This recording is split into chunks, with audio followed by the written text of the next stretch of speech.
Hello everybody. Hello everybody. How you guys doing?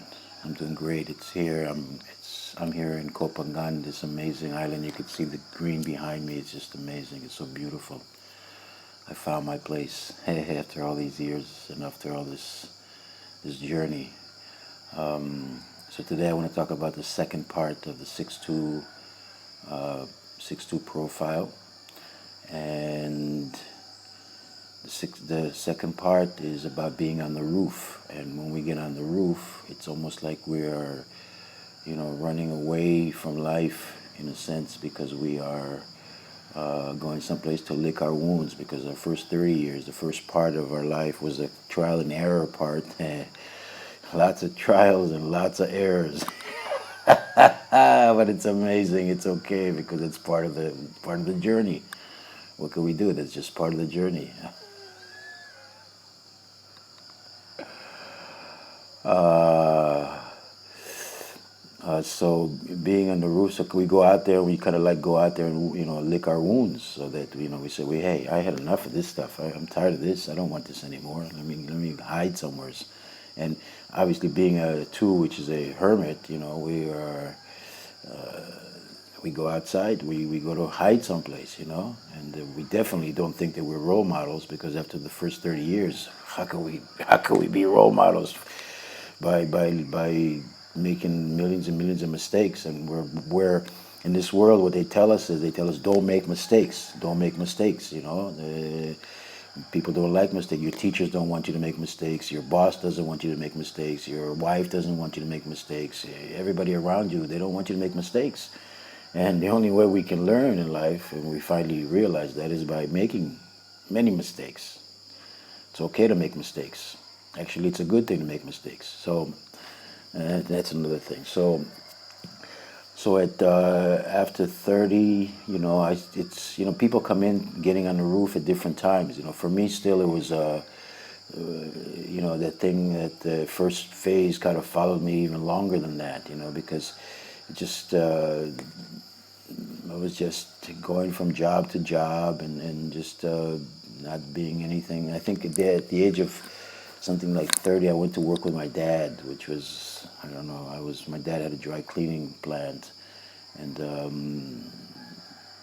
don't know, I guess my dad needed me, and since now I have two brothers, they didn't want any part of it, and I was the firstborn, and so for me it was kind of like out of duty, because I could see my dad needing help, so to get a dry cleaning establishment in California in those days, you needed a license, a state license, and my dad, I don't think my dad was able to.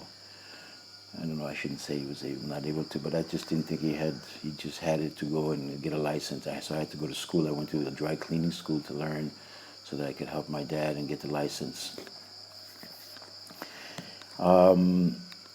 Yeah, but they still into drugs, still into the cocaine, freebasing cocaine, doing all these crazy things, and it was not happening yet. And I think at the age of 32, yeah, at the age of 32, I got married. And I think at 33 or 32, I had a son. I had a son. JJ was born, and that kind of changed things a little bit. But still, you know, being on the roof, like we thinking about being on the roof, and not really, because the roof part should be like better. It's like the time we need to be looking, and kind of observing things, just observing things.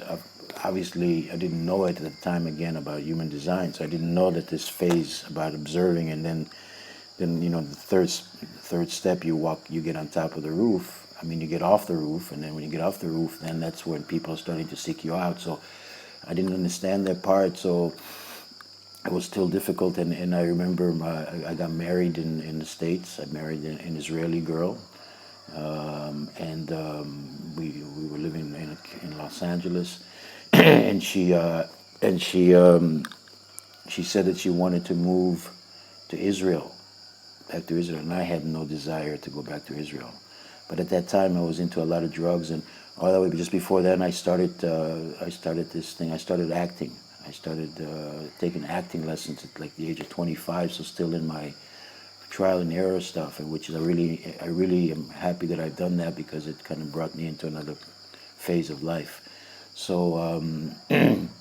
yeah, I also had some problems, as far as relationships.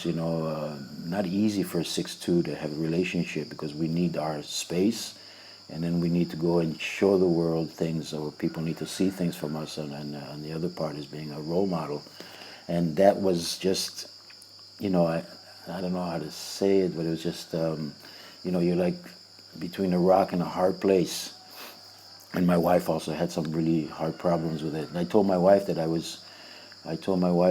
wanted to be an actor. That I'm an actor. I told her because once you start doing it, you're doing it. So, and she said, "Oh, I can deal with it," but it was really hard for her to deal with it. And our marriage was pretty rocky. I think that in this marriage, I didn't really have 2 good days in a row. If it was a good day one day, the next day wouldn't be good, and we just saw different pictures. We just saw different things. We just didn't see the same way.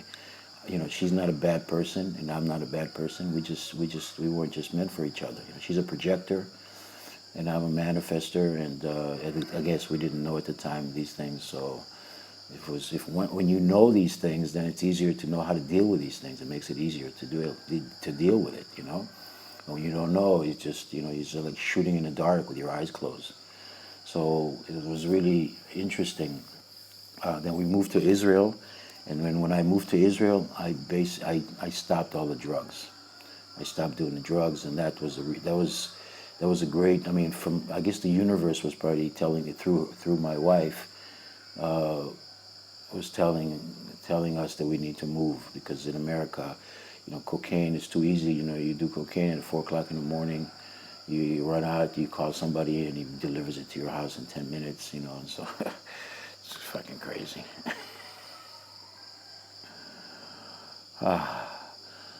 So moved to Israel, and I remember that day vividly. That day, one day we were there, and didn't have really much money going to Israel. Just I don't know how many thousands. We just had some money, but not that much money. And with a son and a wife, and going to Israel and not knowing how to survive there because it's really a difficult place to survive. And she told me that she will be she will work. She was trying to get me there, so she said she will work. Like all I need to do is go to the beach with my son and hang out and stuff like that. But inside, I knew that it's not possible. It wasn't possible because my wife at that time, she wasn't a working girl. Projectors are not here to work anyway, so she was not here to work. So I think she had a job for a week or something. Anyway, we're driving in this, we're driving in a taxi after we just came back from this place, I remember from this place called, I don't know, it's like an electronics store because we needed to go buy a refrigerator and washing machines and all that stuff. And we went there. And after I saw the prices, I was like, what the hell? What the hell? It's like, you need to take out a mortgage just to buy these little things. It's amazing. And we were driving in a taxi back home, and I was just thinking in my mind, let's go back to America. Well, this is not livable here. How could I survive I can't make enough money here. I didn't know what to do. And then in Tel Aviv, in this like side street or something, I saw them filming a movie, and I just like, wow, I went crazy. I said, wait, I told the taxi driver, just stop. He got angry at me because we were supposed to take a longer trip. I said, stop, we're getting off here. We got off. Three of us got off, and I went inside. I was looking around to see I was so excited because, I was just becoming an actor, and I studied acting for like 6 or 7 years, and okay, here I saw some light in the end of this tunnel. And so I said, yeah, it was nice. So I walked around, and I started talking to some people, and I was asking and then I saw a few of the actors in the film, and I asked them about an agent, and they said there's only like 2 or 3 agents in this country, and they told me about this agent called Lavia Han. They gave me her phone number, and I made a phone call. I called her, and she said, okay, come in. And then she sat across me and she told me, listen, you're an American actor. Although I speak Hebrew, so I could also work as an actor. And I said to her, she said to me, I'm not really taking any new actors right now. I'm sorry, I'm not really taking any. But she says, you know what? Give me your phone number anyway, just in case something comes up. I'll give you a call. And here comes that 6'2" profile in the universe, because without knowing, about this again, like 3 or 4 days later, Lavia calls me up and says, "Can you come in, please?" And I said, "Okay." And I came in, and she said, "Listen, there's an American film coming, and maybe there's a part in for you." I don't remember which film was first that I did. I think, yeah. Anyway, yeah. It was the film was called First Light.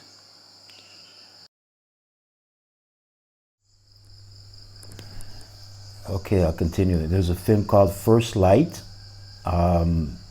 with it's so long, I so forgot who was in it. Anyway, it's not important. It's not the issue. And so this alarm that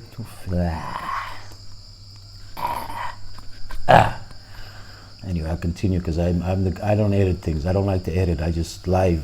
This is live. It happens. It happens. It doesn't happen. It doesn't happen. So bear with me. So then I got this part. I went into audition for this part, and I got this small part. I played this. Actually, it was interesting that the director looked at me, and he didn't really have a part for me, but he saw the way I looked, and he just kind of just wrote a part in for me, just like that. It was called First Light, and I played this German Nazi guy. It's interesting that my father came from the Holocaust, and here I'm playing a German Nazi guy. It's all a game. It's all a game. It's all a game, controlled by not that many people in this world. Anyway, so I did this film, and it was really nice. And then I got another film. This time was for Chuck Norris film, a Hollywood Chuck Norris movie. And Chuck was also looking for a stuntman, and him and I kind of looked a little bit alike. And so I went into the interview, and the audition. And who was the guy? The director was Aaron Norris, Chuck's brother, and they hired me first. They hired me as for his stuntman.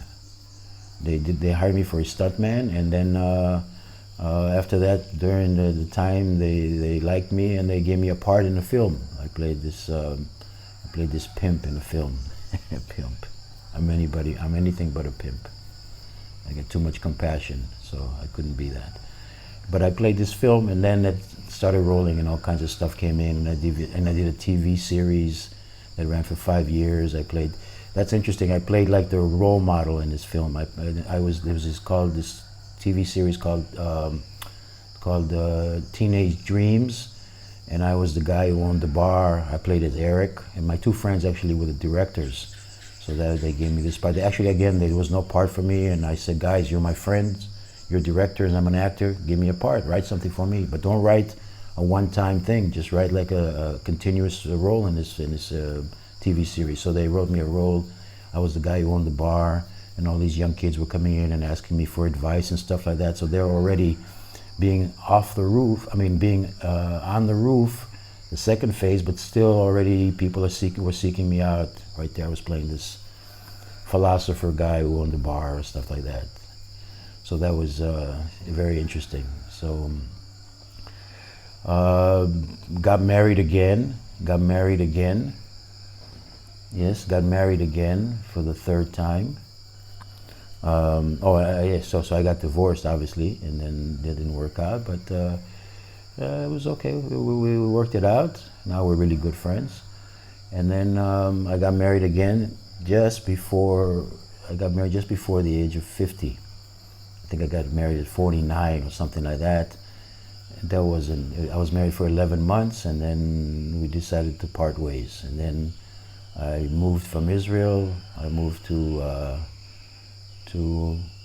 China. And it's really interesting why wanting to move out of Israel, because Israel is just a difficult place to live. And one day my wife's brother comes in with Uzi, and he started with machine gun and starts shooting up in the air around to everybody, saying that he's going to kill the whole family because there was a dispute over who's going to get. There was like 4 or 5 brothers in there. Who's going to get the house, the parents' house? The parents didn't even die yet, and this guy's already, they're already, war. Bodies are not even cold yet. They're still alive, and these people are already trying to figure out who's going to get the money from what for the house. And so I said to my wife, I said to Ronnie, I said, let's get the hell out of here. And I looked at on the internet, and I saw, by the way, that's just 50 was just like the first time I touched computer, and I saw that they were in China. They were looking for many English teachers. I said, well, here we go. Let's go. They said, you don't need anything. Just come to China. Just have a Western face and come to China and teach English. So I said, okay, let's go. So she said, okay, we'll go. And then about a month before we were ready to go, she decided that she doesn't want to go. And that was the best. The universe again was watching out for me, because if she would have came with me, it wouldn't have worked. It wouldn't have worked. She wouldn't have liked it. She would have hated it there. And then she would have probably forced me to go back or stuff like that. Actually, nobody can force you to do anything. You know what I mean? You know what I mean? Nobody can force you, but they can influence you and stuff like that. And then maybe I would have felt guilty. But anyway, so we divorced, and I went to China at the age of 50. I came to China on June 2nd. I got to China on June 2nd. And my birthday is July 7th. So a month later I turned 50, and that was my off the roof life. I mean, I could tell you a lot more, but I think that's enough. So, okay. And I'm going to do the third one about getting off the roof, which was the most amazing thing in this world. The most amazing, because at the age of 50, things started to get amazing for me. The most amazing time. From 50 on was the most amazing time in my life.